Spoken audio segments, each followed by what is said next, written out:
Hey guys, welcome back.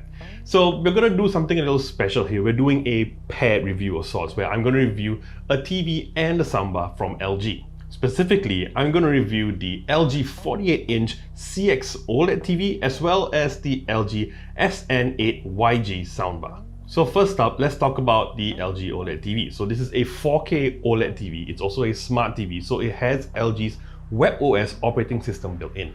Now this is actually the very first OLED TV that we review on this channel, and I'm not going to go too much into detail on the differences between LED and OLED, but basically an LED TV requires a backlight, to illuminate the pixels, whereas an OLED TV, their pixels are basically self-illuminating. So the benefits of this is obviously the TV becomes super thin because it doesn't need a backlight, but also in the areas where you're watching a show and it's dark, basically the pixels just don't turn on, so you get fantastic contrast ratios. Now granted, LED technology has improved quite a fair bit, and now you get TVs with like local array dimming and all that, and it does help quite a fair bit, but to be honest, right now OLED TVs to me are still king. Now in terms of I/O, you get 4 HDMI ports, alright, and it also does support ARC, although that's specifically on HDMI 2. Now it also has 2 USB ports, it also has a LAN port, and it also supports Wi-Fi, specifically wireless AC or Wi-Fi 5. Now it also supports Bluetooth 5.0, it also has an optical output, but also it has a headphone output, so you can plug in your headphones, although I don't suppose you'll be sitting near enough to TV to use a wired pair of headphones. Now this TV also supports HDR10, Dolby Vision as well as HLG. It does not, however, support HDR10+. But on top of that, this TV also supports something called Dolby Vision IQ. Now what that does is it actually uses the metadata from Dolby Vision as well as light sensors on the TV to sort of adjust your brightness and contrast and everything to suit where you set up your TV. So if it was really bright, if it was really dark, it would adjust it on its own. Now to be honest, this wasn't something that I could actually test out because I wasn't able to put the TV in different places in the house. But it's there, it's pretty good if you need it. But now we talk about video quality, and man, I have to say, this is just next level. Now like I said, this is the very first 4K OLED TV that we review on this channel. Every other TV we reviewed have all been LED TVs. Now because of that, yeah, of course it's going to be the best that we've reviewed, but even having said that, the picture quality just blew me away. The colors are so vibrant, it's really sharp, and of course with the contrast ratios, watching movies, watching shows is just a whole different level of quality. Now I'm very sure that a big part of it is not just the OLED panel, but also LG's own AX9 AI processor. And I say that because even with watching like 1080p videos, in terms of upscaling, this is also hands down the best. Now, like I said, it also comes built in with LG's own WebOS, which is basically their smart home operating system. Now, I have to say, like when I reviewed other TVs before from other brands, I've always said that I've never actually bothered to use the smart home software built in, and I've always used my own Android TV because they were never that good and never had a big enough app library. Now, I have to say, LG's WebOS is probably second only to the Android TV operating system. It is actually really good, and I only say second because Android TV still has the benefit of a huge ecosystem, still has the benefit of a massive app library, but in terms of actually aesthetics and usability and the whole interface, actually LG's WebOS actually comes out on top. Now I gotta be honest, I never thought the day would come where I would see certain benefits from a manufacturer's own operating system over Android TV, but yeah, actually WebOS is really good. And now after having this TV and testing it out, now I'm not surprised as to why LG is actually licensing their WebOS to other brands. And of course you get a TV remote, but not just any remote, you get LG's Magic Remote, or at least that's what they call it. Now again, remote is really fantastic. I think the biggest selling point of it is really the fact that it's got a built-in cursor, so you can use this all like a mouse. Now, having a mouse to use on a TV operating system instead of using a D-pad to type stuff out is a godsend. Now, the TV also has your usual shortcuts for YouTube, Netflix, Amazon Prime, and overall, like I said, really good features. I will say though, and this might just be my own opinion, it might not be for you guys, let me know if that really is the case. But I think that, having number pads on remote nowadays is, I think it's a bit obsolete. Now, I really feel most of us are really streaming content now more than watching cable TV. I mean, we have Netflix, we've got YouTube, we've got Amazon Prime, and now more recently in Singapore, we've also got Disney Plus. Now for me, I haven't had cable TV for more than 5 years. So for every TV that I've owned until now for the last 5 years, I have never used the number pad on the remote. So again, it might just be me, but I really think that, a TV brand manufacturers, I think they can kind of do away with the number pad. That makes the remote, a lot smaller. It makes it less bulky. It can be slimmer. Just like the remote from my Nvidia Shield, it's so easy to hold. It's really small and it doesn't have a number pad and it has never bothered me. And now we come to what I think is this TV's biggest party piece, apart from the fact that it's a fantastic OLED TV.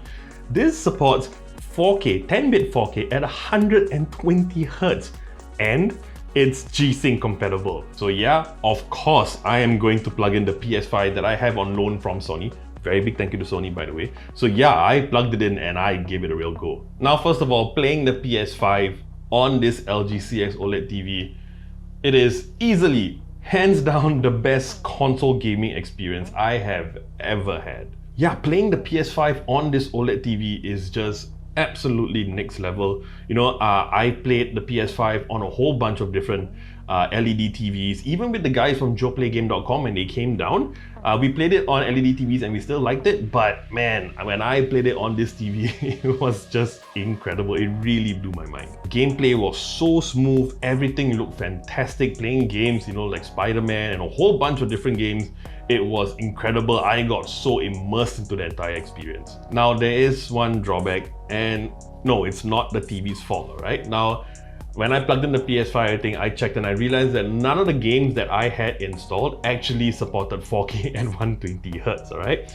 Now, a lot of you might not know this, but right now, there's actually a very small list of games on the PS5 that support 4K at 120 Hz, and even if they do, they support it at a lower resolution. Now, in terms of the audio quality on this TV, I would say it's pretty good, better than almost every TV that I've tested out on this channel. However, they are still TV speakers, and I have to say, no matter what features LG has put into that TV speaker, it's still TV speakers. So a TV this good needs a proper home audio setup, and that's where the LG Soundbar comes in.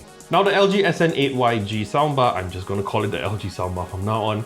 This is actually a 3.1.2 home theater setup. So it has front-firing speakers, it also has top-firing speakers, and a subwoofer, which, by the way, I have to say, it's a lot bigger than I expected. Now, in terms of I/O, so this soundbar actually has two HDMI ports. They're both 2.1, by the way. One of them actually supports ARC, so yes, you can plug it in to the HDMI 2 port of this TV to get full ARC control. Now, it also has an optical input, which is pretty cool.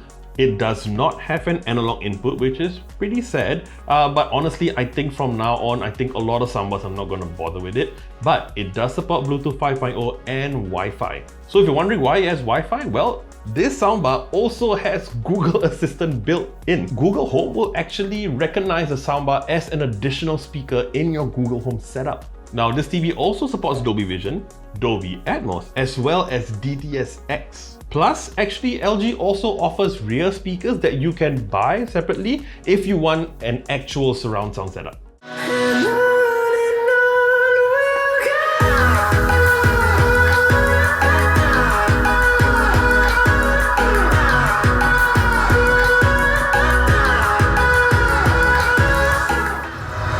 Evacuate the city. Engage all defenses. And we get this man a shield.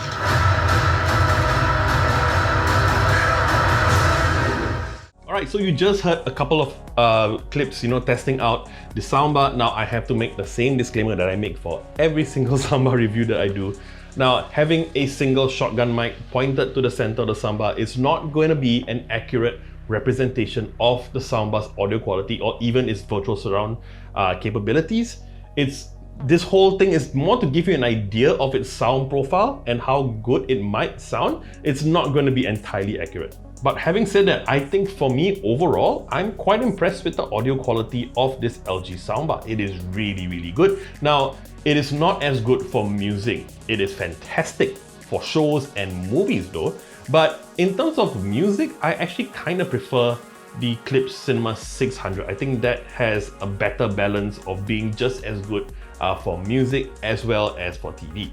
However, having said that, in terms of virtual surround, which both of the soundbars support, the LG soundbar beats the Clips one hands down. The Cinema 600, it does support virtual surround, but I felt that it had a very hornish kind of sound when it was in virtual surround, and it was kind of uneven. And I kind of, said that it might be because of where I placed it and what furniture I have around. But with this LG soundbar, when I have virtual surround turned on, it's so good. It is very, very impressive. I would say right now, in terms of virtual surround, one of the best I've heard of any soundbar. Alright, so let's talk about the price. So the LG 48-inch CX OLED TV comes in at about 2,588 Singapore dollars, and the LG soundbar comes in at about 799 Singapore dollars. Now at 799, I think the LG soundbar is pretty good value actually. I don't have a problem with the price. It is chock full of features and overall a fantastic sounding soundbar. As for the LG OLED TV at $2,588, you might be forgiven for thinking that it's very expensive, but considering the prices of OLED TVs nowadays, also considering that it supports 10-bit 4K at 120Hz with a lot of TVs that don't support it, the price actually is not crazy. So overall, LG, well done. The soundbar I think is fantastic, really good for the price, and that LG CX OLED TV, to me at least, is basically flawless. Alright, so that about wraps up my paired review of the LG OLED TV and the LG soundbar. Now, if you like this video, you know what to do, and I would love it if you would subscribe to our channel and hit the bell icon to receive notifications on our next video. I'm JP, and I'll see you real soon.